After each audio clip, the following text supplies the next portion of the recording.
Cerah menyala si bunga raya, biarkan ia mekar di sana.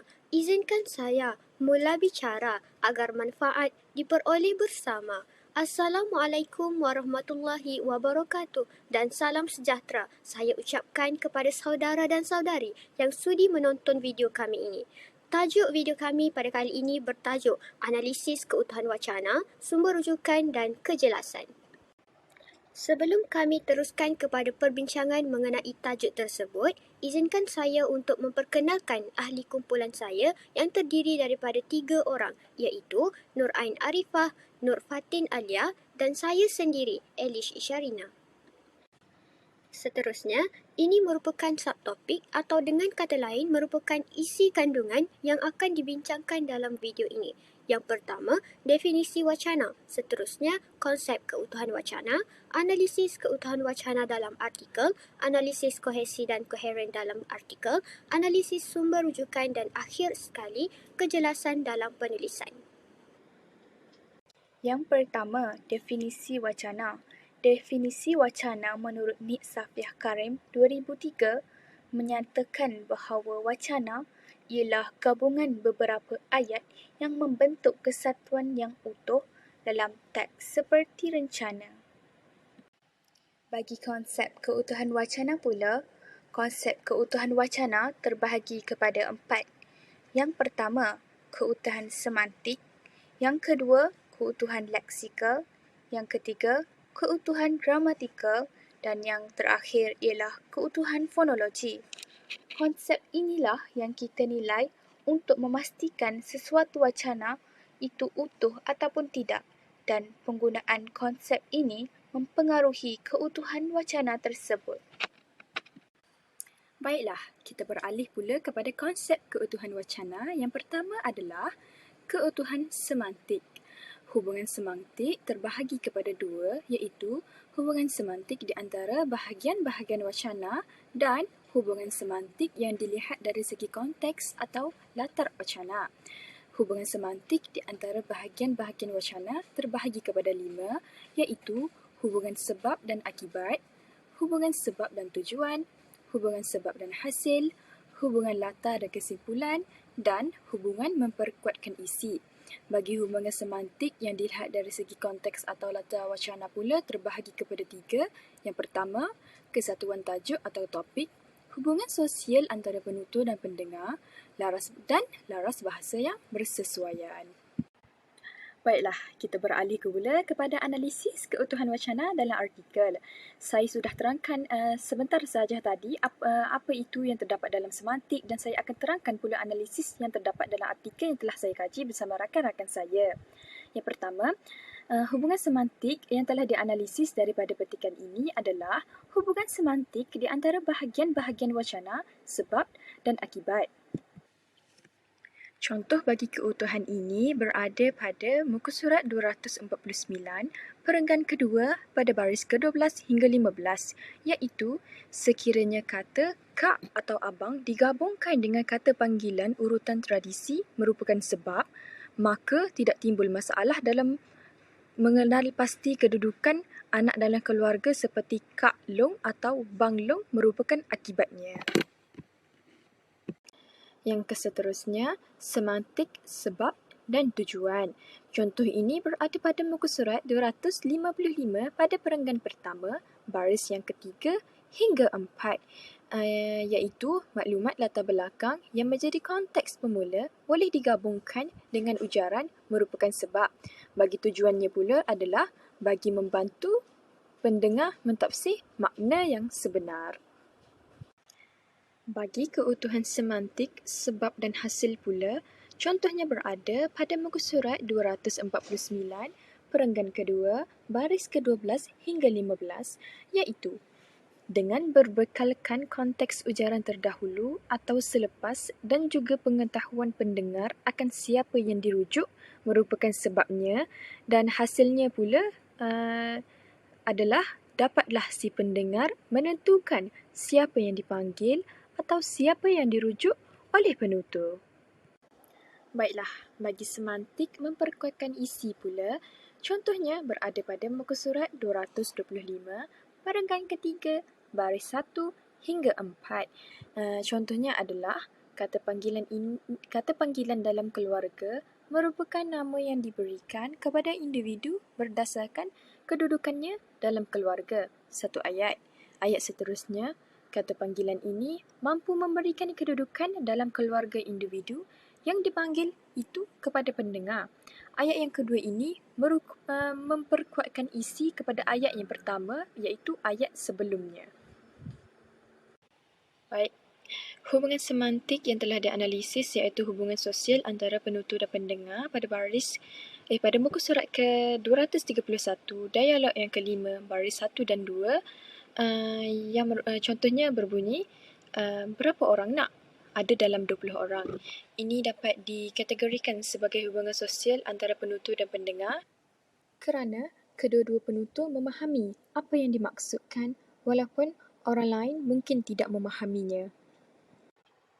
Keutuhan wacana yang seterusnya adalah keutuhan leksikal. Keutuhan ini adalah berdasarkan pemilihan dan penggunaan perkataan yang sesuai dengan makna yang ingin disampaikan. Ia juga terdiri daripada 5 ciri, iaitu yang pertama, antonim, sinonim, hiponim, iaitu kata yang maknanya terangkum dalam makna kata lain.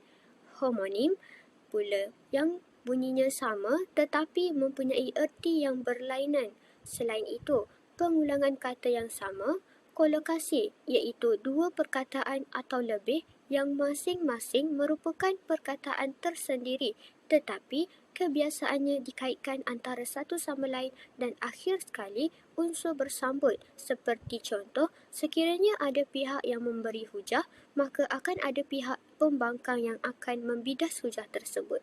Contoh ini menunjukkan unsur bersambut dalam situasi itu.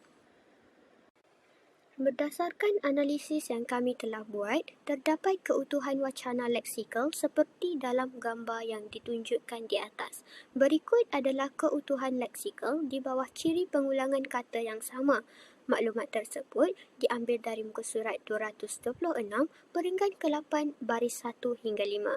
Ayat tersebut berbunyi, Ahmad Johari telah memberi huraian mengenai sistem panggilan dalam masyarakat Melayu lama, huraian mengenai sistem panggilan dalam masyarakat Melayu kini, huraian mengenai rujukan terhormat, perbandingan tentang sistem sapaan dan rujukan kehormat, dan hubungan sistem sapaan dan panggilan dengan sistem nilai sosio budaya Melayu. Pengulangan kata yang sama dalam petikan ini adalah perkataan huraian. Petikan yang seterusnya juga adalah keutuhan leksikal di bawah pengulangan kata yang sama. Petikan ini diambil daripada muka surat 252, perenggan pertama, baris ke-10 hingga 14. Pengulangan kata yang dijumpai adalah perkataan pola. Keutuhan wacana yang ketiga pula ialah keutuhan gramatikal. Keutuhan gramatikal ini terdiri daripada 3 bahagian iaitu kata hubung, kata rujukan dan peleburan. Kata hubung ini pula terbahagi kepada 3 iaitu yang pertama berfungsi sebagai penghuraian, yang kedua berfungsi sebagai pengembangan idea dan yang terakhir berfungsi sebagai penambahan. Bagi keutuhan gramatikal pula, kami telah menganalisis artikel ini dan mendapati bahawa terdapat keutuhan gramatikal yang melibatkan kata hubung pada muka surat 244, perenggan 6 dan 7, baris 1 hingga 14. Kata hubung tersebut adalah selain itu. Kata hubung ini pula berfungsi sebagai huraian. Selain itu juga, ia berfungsi untuk menghubungkan huraian antara perenggan dengan perenggan. Selain daripada contoh yang saya terangkan sebentar tadi, ini juga merupakan contoh kata hubung pada muka surat 244, perenggan 5, baris 3 hingga 6 yang berfungsi sebagai huraian. Contohnya, sebanyak 25.8% pula kategori 21 hingga 25 tahun yang menggunakannya. Selain itu, sebanyak 0.4% daripada kalangan yang berusia 26 hingga 30 yang menggunakan panggilan makna.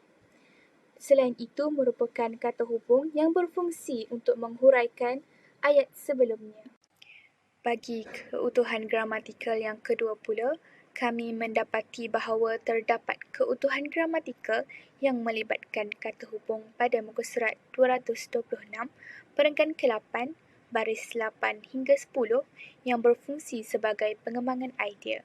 Contohnya, perubahan yang berlaku banyak tertumpu pada bidang bahasanya seperti kata untuk gelaran, rujukan ke hormat, kata ganti nama, kata alih dan lain-lain. Seperti di sini berfungsi untuk mengembangkan lagi ayat sebelumnya. Selain daripada kata hubung yang berfungsi sebagai pengembangan idea yang telah kami dapati sebentar tadi, terdapat juga contoh lain yang berfungsi sebagai pengembangan idea yang terdapat pada muka surat 248, perenggan 3, baris 12 hingga 15. Contohnya, sungguh pun begitu, keempat-empat bentuk panggilan ini tidak digunakan sewenang-wenangnya tetapi berlandaskan konteks tertentu yang merujuk kepada siapa panggilan itu dirujuk yang meliputi jarak usia dan jarak hubungan dengan si pemanggil. Di sini, tetapi merupakan kata hubung yang berfungsi untuk mengembangkan idea bagi ayat sebelumnya. Bagi keutuhan gramatikal yang terakhir, kami mendapati bahawa terdapat keutuhan gramatikal yang melibatkan kata rujukan pada muka surat 227, perenggan ke-11, baris 1 hingga 3. Contohnya, kajian ganti nama dan kata panggilan yang melibatkan satu kerangka teori telah diajukan oleh Nur Hashimah Jalaluddin. Kajian beliau bermula dari tahun 1988 hingga kini. Beliau pada ayat kedua merujuk kepada Nur Hashimah Jalaluddin. Baiklah, kita telah mendengar keempat-empat contoh bagi keempat-empat keutuhan wacana pada sebelum ini. Jadi di sini saya akan terangkan pula apa itu kohesi dan koheren. Jadi, kohesi atau tautan bermaksud keserasian hubungan antara satu unsur linguistik dengan unsur linguistik yang lain dalam sesebuah wacana untuk menghasilkan wacana yang mantap. Bagi koheren pula yang merupakan tuntutan bermaksud kesinambungan idea yang terdapat dalam sebuah wacana hingga menjadikan sebuah teks bermakna. Atau dengan kata yang lain, koheren ini bermaksud penjanaan idea untuk menjadikan sesebuah teks itu bermakna. Contoh koheren yang terdapat dalam artikel yang kami kaji adalah contoh koheren menurut contoh koheren dari perenggan dengan perenggan, iaitu kita dapat lihat pada contoh yang kami paparkan, perenggan pertama, kedua dan ketiga mempunyai kaitan antara satu sama lain, iaitu mereka mempunyai kesinambungan idea antara satu perenggan yang lain dan perenggan yang lain. Selepas itu, bagi contoh ayat dengan ayat pula, dapat dilihat pada highlight yang berwarna biru, ayat tersebut menerangkan tentang maklumat bukan linguistik. Manakala ayat kedua pula menerangkan tentang sosiolinguistik. Kedua-dua perkara itu bermakna dan dapat membentuk sebuah wacana yang mantap kerana mempunyai penjanaan idea yang baik.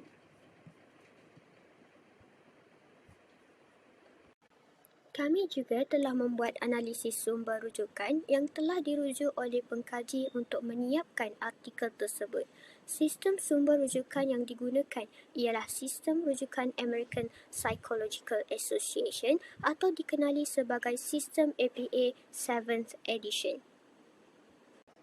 Setelah dianalisis, kami mendapati bahawa pengkaji telah menggunakan makalah, buku dan juga jurnal untuk dijadikan sebagai sumber rujukan mereka. Baiklah, seperti yang telah diberitahu tadi, rujukan kami telah menganalisis sumber rujukan berdasarkan artikel yang kami kaji. Penulis artikel ini hanya menggunakan 3 sumber rujukan, iaitu buku, jurnal dan makalah. Bagi rujukan buku, Penulis menggunakan rujukan menggunakan sistem APA, iaitu jika buku, penulis menggunakan nama pengarang, selepas itu tajuk buku, edisi, tempat terbit dan tahun terbit. Manakala jurnal pula sama sahaja seperti buku tetapi ada sedikit perubahan, iaitu nama pengarang, selepas itu tajuk, titik, tajuk kertas, titik, nombor jurnal, koma, edisi atau volume, koma, nombor muka surat, dan kita beralih kepada makalah pula, iaitu sumber rujukan yang terakhir ditulis mengikut urutan nama pengarang, titik, tarikh penerbitan dalam kurungan, titik, judul artikel, titik, judul majalah dan muka surat. Berikut merupakan antara rujukan buku, jurnal dan makalah yang digunakan oleh pengkaji untuk menyiapkan penyelidikan mereka. Bagi bahagian terakhir dalam analisis kami, saya akan menerangkan tentang kejelasan penulisan berdasarkan artikel yang dianalisis. Yang pertama, penulis mempunyai koheren dan kohesi yang mantap dalam artikel yang ditulis. Kedua, penulis artikel mempunyai tujuan penyampaian yang jelas dan logik.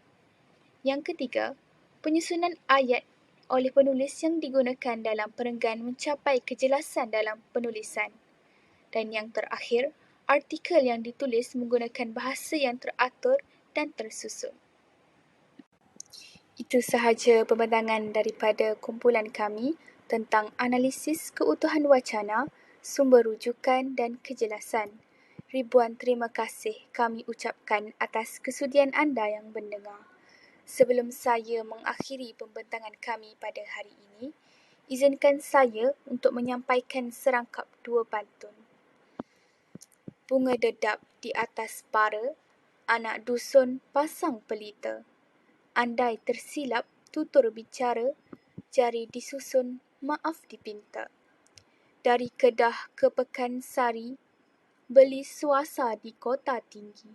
Selesai sudah tugas diberi, di lain masa bersua lagi.